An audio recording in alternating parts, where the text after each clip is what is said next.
Hablaremos hoy de la rebelión de los soles. Es una historia de la mitología china.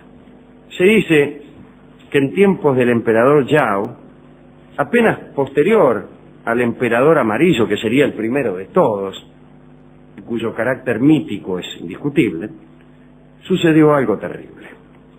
Tal como sucede en otras mitologías, la figura del sol entre los chinos de aquellos tiempos era antropomórfica, y el sol pensaba, actuaba, seducía, etc. En la mitología china, una divinidad llamada Qi He había dado a luz 10 hijos, que eran 10 soles, no de un modo metafórico, sino de un modo literal. Es decir, no había un sol, sino 10. Hemos hablado alguna vez de esta posibilidad. Estos soles vivían en la región de Tangú, donde, según cuentan, había una especie de estanque. Era, desde luego, como conviene, desde el punto de vista astronómico, en lo más profundo del oriente. Allí estaba el estanque. Allí los hermanos se bañaban todos los días y, según se anota prolijamente, el agua estaba siempre caliente, dada la naturaleza ígnea de los cuerpos de estos 10 soles. En el centro de Tangú, por otra parte, crecía un árbol llamado Fusang, que tenía varios miles de metros de altura, cuyo tronco solo podía ser abarcado con los brazos unidos de 1000 personas. El árbol tenía extendidas 10 ramas, lo cual era muy conveniente para que los 10 soles hermanos reposaran. El soberano del cielo había tomado unas disposiciones que eran las siguientes. Cada día, uno de los 10 salía a trabajar al mundo, salía a alumbrar el mundo. Y los otros 9 se quedaban ahí estacionados en aquel estanque oriental. El que estaba de turno hacía su recorrido y a su regreso le encargaba la posta a uno de sus hermanos. Ese era el modo en que funcionaba el sol. Es más razonable probablemente que lo que vemos en Discovery Channel.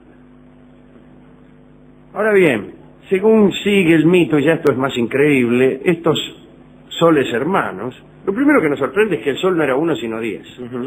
Y a mí me agrada especialmente esta historia, porque es casi madre o hija de otra, según la cual todo sol dura un día. Humildemente me parece que esta idea es superior, de que todo caso es definitivo. El sol que vemos hoy, no solo no lo hemos visto nunca, sino que no lo veremos más. Cada sol que nace es único, cada sol que muere, muere para siempre.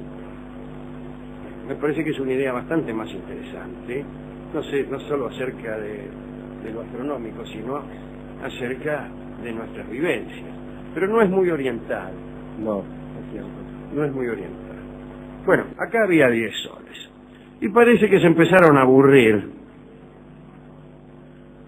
Los que se quedaban en el estanque, meta hacer nada, meta charlar, se aburrían y se lamentaban de tener que alumbrar solamente una vez de cada 10. Y entonces, medio retobados contra las disposiciones del soberano del cielo, tuvieron la idea de salir un día todos juntos, para que el trabajo fuera más divertido.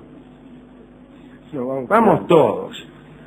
Y entonces, al día siguiente, al amanecer, 10 soles salieron del estanque de Tangú hacia el cielo del mundo, y se produjo la situación que todos ustedes imaginan, ¿no? La tierra empezó a resultar sofocante, no había sombra, los ríos se secaron, todo se marchitaba, las personas trataban de esconderse en las cuevas más profundas, etc. Ahora bien, mientras los soles se paseaban y se divertían en el cielo e incluso trastornaban su trayecto habitual, ya que daban vueltas por todas partes, el emperador Yao, que vivía en una cabaña rústica y que era un hombre preocupado por el sufrimiento de su pueblo, gritó a los soles que abandonaran las alturas. Al menos se los gritó a los soles que venían sobrando. Pero no le dieron bolilla. El que sí lo escuchó fue el soberano del cielo, que decidió ayudar al emperador. Y llamó a un valiente llamado Hou Chi, un héroe divino, y le dijo: los soles han traicionado mi voluntad y hacen alarde de su poder en la altura. Toma este arco rojo, dijo el soberano del cielo al héroe, y estas 10 flechas blancas y castígalos, oh héroe. Hou Chi acató la orden del soberano del cielo, anduvo por la tierra y le disparó a uno de los soles. Se escuchó un estruendo espantoso y cayó una bola encendida, tal como conviene a esta historia. El resto de los soles salieron rajando, pero no lograron escaparse. Hou Chi derribó 8 soles más y ya estaba por ensartar al último como churrasco de croto, cuando el emperador Yao, que era justo pero también inteligente, advirtió que este último sol era extraordinariamente útil para todos y que a ese había que dejarlo. El héroe Hou Chi estuvo de acuerdo, guardó sus armas y en el cielo permaneció solo uno de los hermanos, que estaba tan empalidecido por el susto que aquel día fue bastante fresco. Poco a poco la tierra volvió a ser como antes. El héroe Hou Chi quiso regresar a su morada del cielo, pero la gente le pidió que se quedara para festejar la victoria. Y además deseaban que este héroe ayudara a luchar contra otras calamidades que aún existían por ahí. Y así Hou Chi permaneció ahuyentando monstruos y defendiendo a la gente por largo tiempo en la China, donde se convirtió en una especie de Heracles. Hou Chi es el Heracles chino. Hay Heracles en todas partes, incluso en Grecia. Claro. ¿Les gustó este pequeño cuento chino? Me gustó, Alejandro. Hemos empezado el programa. A mí me gustó. Pero, insisto, le digo con muchísima humildad, prefiero la otra historia, la de los soles mortales, sucesivos e interminables. Una idea interminables en su desfile, pero todos son otros. Bueno. Cierto es lo que usted dice. Lo contrario del eterno retorno, claro, que es la imposibilidad de ningún retorno jamás. Nada retorno. Nadie ha retornado nunca. Nadie ha regresado nunca, dicen por allí. Bueno, ¿a quién quiere dedicar esto? A los chinos, desde luego. Ajá. Yo tengo 2 dedicados, Alejandro, que son el emperador Yao, porque me gustan los emperadores que se preocupan por el sufrimiento de su pueblo, y también al soberano del cielo, porque también se ha preocupado, y en estas mitologías que vemos a veces, donde a veces los dioses están tan alejados de lo que pasa acá, tener un soberano del cielo que también se ocupa, y un emperador que se ocupa, es un pueblo con suerte, digamos, ¿no? Es verdad, es verdad. Voltaire había advertido esta despreocupación que usted señala, no existía desde luego en este soberano del cielo, en el propio Dios del cristianismo.